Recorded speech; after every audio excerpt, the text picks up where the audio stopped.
Hello, everyone. I want to talk about, kind of broach the topic of mental health. And with the incredible amount of individuals going through parental estrangement, I'm just going to touch on the kids, the innocent children involved in all of this, talking about the children who are disconnected from loving grandparents, who may have been raised by them, who had a connection with them, who looked forward to seeing them. I want to talk about what mental health professionals should probably delve into if they're going to remain prevalent in today's day and age.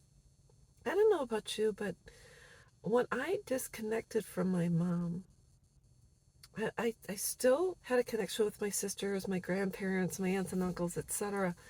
And I wasn't around my mom a whole lot except at family parties. And it was there that my children did communicate with my mom and talk with her and had a relationship with her and things like that. So I I didn't rip my children from my family of origin. And so when you have today in parental and grandparental estrangement are children, babies, toddlers, 3, 4, 5, 6, 12-year olds who are being disconnected from their grandparents. And I wonder if schools, and I'm sure there are some older teachers at school or etc. I wonder how schools are dealing with this, because I remember when I was in 7th grade, my parents got divorced. I was in a Catholic school. They didn't know how to deal with divorce because I think it was the first time it had happened.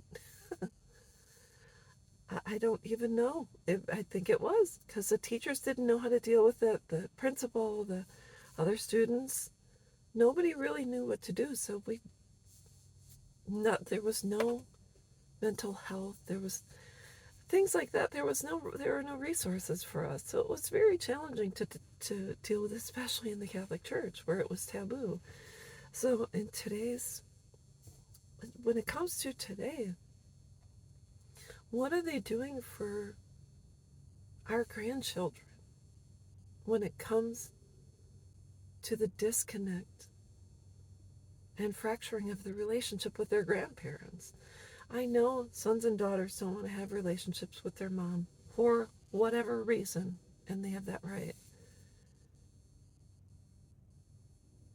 But I don't know if I was raised in a day and age when family was prevalent, important. It was God, family, and then education, etc. So I don't know, because we don't know the aftershocks. We don't know what's going to happen 10, 20 years down the road, if this is just going to be mainstream.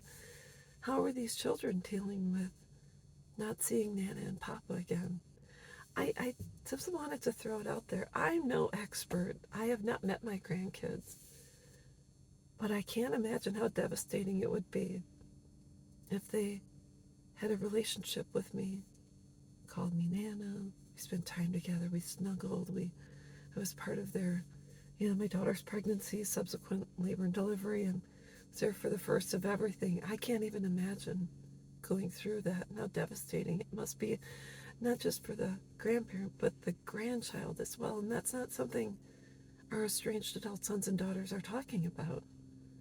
It's almost, they say, my way or the highway. That's just how it seems. So anyways, that's all I wanted to talk about.